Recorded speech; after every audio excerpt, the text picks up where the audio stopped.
Unbearable and unprecedented. The heat around the country has been grueling this summer, to say the least.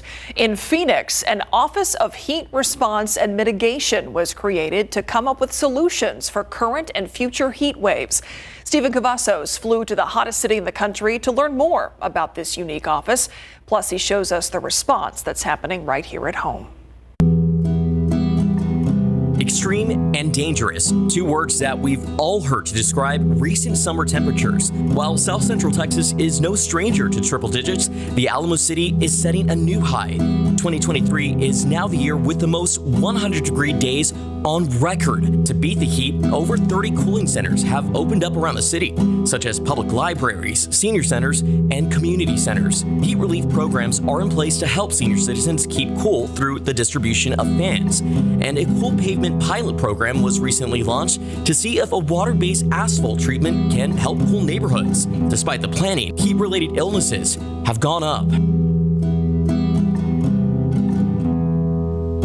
We've now learned that we cannot wait. Our response needs to be immediate, whether they need it or not. This is Michael Rodriguez, the Division Director for Emergency Preparedness and Response with STRAC. He tells me their team saw a number of heat-related emergencies at the start of the year. It can be very devastating, and it can quickly change. It can go from a normal body temperature to 106, 107 degree body core temperature, which can be very dangerous for you. In those emergency situations, ice is transported to the scene to help cool down the body's temperature. It's called ice immersion. 150, you said right 150 now. 150. We realized that we needed to be able to develop something very quickly. We've actually had the helicopters land at our office where we can easily load several ice chests full of ice, and then they will fly that to wherever we need to. Rodriguez showed me around one of STRAC's hangars, located on San Antonio's west side. It's where medical resources are always on standby. Take a look inside this 18-wheeler, which was modified as a mobile medical unit. It's one of 4 that can be deployed anywhere around the state. We never ever sit back and go, okay, we're done. Tomorrow's another day, and we have to be prepared. Now, STRAC is constantly looking at their data and modifying their procedures. It's all in an effort to improve their response time. And this Beat the Heat guide from the city of San Antonio outlines what residents can do to stay cool and to stay safe. But what about other hot cities, like the city of Phoenix? Well, we went there to find out what they're doing. Just because it's in the middle of town doesn't mean it's safe. As hot as it's going to get every year is this time of year. We've always been hot, but we've definitely seen the extreme of that this year. It's a place where records aren't just being broken, but crushed. In July, the city of Phoenix saw the most 110-degree days on record. And since April, 133 heat-associated deaths have been reported, and 341 remain under investigation. Empty jugs of water are seen in the distance along this dry terrain, and within minutes, the heat could be felt and easily seen on my face. This is a local hiking trail near Camelback Mountain. On excessive heat days, trails like this will actually close for a certain amount of time during hot hours. Just a little bit after 8 a.m. and we already have some hikers out here that have finished their morning hike, just trying to beat that heat, and many that we saw were saying, stay hydrated. Here at the corner of 9th Avenue and Jackson, a community of tents surrounds the Human Services campus. People do just about anything they can to cool down. It's also an area where heat-related illnesses have been reported. This is where some of our largest population of those experiencing homelessness are, so we want to make sure that we bring the services to them. Bottles of water, hats, and personal misters are just some of the items that are distributed to people who live in this vulnerable community. It's all part of the We're Cool program, which is just a facet within the Office of Heat Response and Mitigation. It's the first publicly funded office in the nation. Their goal is to lead the way in combating heat in urban areas. So keep your water nice and cold, all right? Yeah. Michelle Litwin is the program manager for Heat Response. The way I like to talk about our office is in twofold. The heat response side, which I lead up, which are our short-term strategies, boots on the ground initiatives, making sure that people are safe in a day-to-day. Hi, do you want a bag? Okay. Here you go. Some of those initiatives include the water distribution, cooling buses, and cooling centers. Litwin says the office also looks at long-term strategies. Built environment, planting trees, shade structures, the Cool Pavement Initiative. So just trying to be as collaborative and inclusive as possible. All right, so we got here to this distribution a little bit after 10 this morning, and now it is just shortly after 1 p.m. We are heading out to a park now. It's the first cool corridor that was created in the city of Phoenix. It was created last year in an effort to make Phoenix a little bit more livable. 200 trees were planted last year near Cesar Chavez Park in hopes one day they will grow and provide shade to people in an area that is scorched with heat. It's like it gets worse. It gets worse every year. Last year it was bad. This year it's even worse. Corey Miles has lived on the streets of Phoenix for several years. He tells me right now these resources are getting him by, but only day by day. I would like to move into a better another state that's not so hot. You're stuck here in Phoenix. Yes, I am. Although cities like Phoenix and San Antonio are addressing the heat concerns, for many, this summer will be remembered in infamy. When do you think you'll finally start to feel a little bit of relief from the sun here? When the sun go down. Yeah, when the sun go down. Stephen Cavazos, KSAT 12 News. Although the city of San Antonio does not have an office dedicated to heat, multiple agencies are working together. The San Antonio Office of Emergency Management, Metro Health, and CPS Energy, just some of the groups that collaborate to combat the heat and try to plan against future heat waves. You can read all about that and other heat resources right now on KSAT12. After the break, changes to SNAP benefits kick in this month. What's changing and what's around the corner next month? Plus, the latest jobs numbers are out, how August stacked up against July. Next. The U.S. economy added slightly more jobs than expected mid-August, 187,000. That's according to new data released this week. The number similar to last month's job gains, although the July total was averaged down to 157,000 jobs. The Bureau of Labor Statistics says the August number is still a slowdown from the past 2 years of massive job growth. All this while the Federal Reserve is still trying to bring down inflation without triggering mass layoffs. September brings some big changes to food stamp eligibility. Congress made changes to the SNAP program that are now in effect. More low-income Americans will be required to work in order to receive food stamps. Able-bodied adults up to 50 years old who don't have kids will now have to show proof they are working at least 80 hours a month or that they're enrolled in an education or training program to receive SNAP. In October, that age requirement will increase to 52 years old. Let's take a look outside with live cam. We are headed toward a Labor Day weekend. Hopefully some outdoor plans with it. It seems like maybe a little curb in the heat. Adam? A little bit, and you know. Or maybe it's just September and it's a little psychological. Yeah, I think, and we're just so used to it by now. Yeah, right? maybe that too. Yeah, weekends like this, I wish I was going fishing. Got to give you the report for down at the bays and down at the beach. Highs near 90, typical conditions for this time of year. A lot of sunshine, just a slight chop and occasional chop on the back bays. The seas on the Gulf side will be 1 to 2 feet, so nothing extraordinary there. Water temperature well into the 80s, so that's very hot. By the way, if you didn't already read, double check with Texas Parks and Wildlife Department, but there are some changes starting today effective to their fishing regulations, especially with the sea trout. The regulations have changed. It's back down to 15 inches for keeper size. There's more. Go to TPWD for more info. Anyway, we'll see you in a few minutes. Talk about September coming right up. Football is a fall staple in South Texas, but with the changing of the seasons also comes a change in weather, which can affect players' performance and even, get this, accuracy during a football game.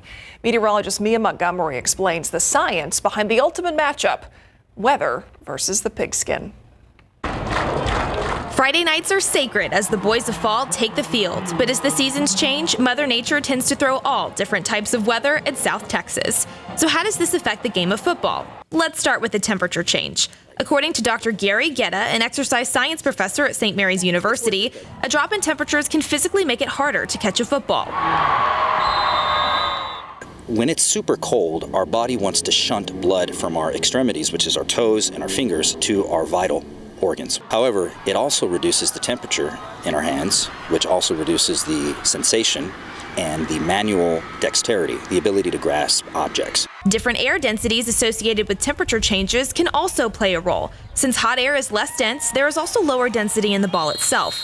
This could help the ball travel farther for field goal kickers and punters, since less drag is generated as the ball travels through the air. So in the field, that could reduce the amount of air resistance, which is probably good for kicking and punting. And in the ball, it might allow for a bit more compression, which may help with the spin of the ball. So both improving kicking and punting. Differences in humidity act in a similar way, since water vapor is a lighter gas than oxygen and nitrogen.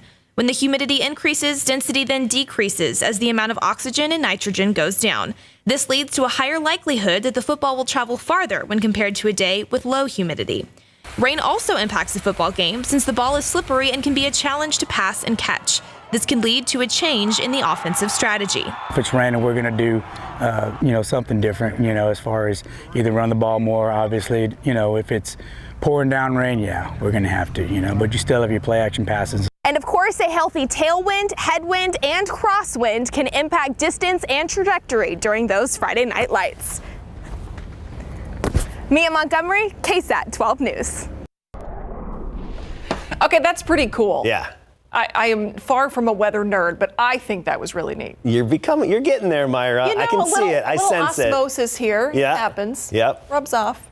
I've noticed it changes when I play darts in the garage. Of course. Where it's really hot and sticky out there compared to when it's more comfortable, or when I play in an air-conditioned room. I throw a lot better and more and differently. I say it's the density of the air. So weather affects all types of athletes, is what you're saying. Even these dart athletes. Grueling out there. Pulled a hammy the other night. Oh. I'll be okay, though. Don't you worry about me. I'll be okay. All right. Adam the Power Caskey, is that what they All right. Let's get to weather here. Oh, and cue all the jokes. Hey, the weatherman throwing darts, right? Is that how you make your forecast? Okay, just bring them on. Okay, let's talk about September. Our average high today, 94 degrees. Notice how that changes toward the end of the month. The average high, 87. Now, that doesn't mean this is exactly what it's going to be like, but we're starting to tip the scale. That trend is starting to change, at least in terms of climatology this time of year. Keep in mind, August, climatologically speaking, is the warmest month here in San Antonio. This August was the hottest month ever on record. Now, going forward, we'll be right around 100. 101 tomorrow, Sunday, Monday, Tuesday, 100 even, then Wednesday and Thursday, about 99 for the high temperature. Now, here's the overall pattern. There is some rain out there. It's just not over us. Big Blue H, parked over the panhandle. Clockwise flow around it. That's pulling in this Pacific moisture into the western U.S. So the monsoon rains and thunderstorms and soaking rain and flash flooding in the desert Southwest, especially in Arizona, but that stretches all the way up into Utah as well. There's also moisture farther to the east. You see around the Gulf Coast, Florida especially, even stretching into Mississippi and Alabama. This upper level disturbance is going to drift over Texas. It's helping to kickstart these showers out ahead of it. But unfortunately, we're going to stay on the dry side of that upper level disturbance. So for us, it's more of the same, sunshine and lack of any good rain chances. Now, a few showers could pop up closer to the Gulf Coast in the days ahead. Sea breeze showers, but pretty insignificant and really not going to put a dent in our drought. Speaking of drought, 76% of Texas considered in drought, and some of the worst drought is along the Gulf Coast near Houston, and of course our neck of the woods here, San Antonio, up into the hill country. Extreme and exceptional drought, and exceptional, that is the worst drought category you can have, and that's where we are. 98 degrees right now, dew point of 56. By the way, while talking about that, people have often asked, what happened to El Nino? Remember, El Nino doesn't typically impact us in the summertime. It just tips the scale a little bit in our favor as we get into winter time for better rain chances.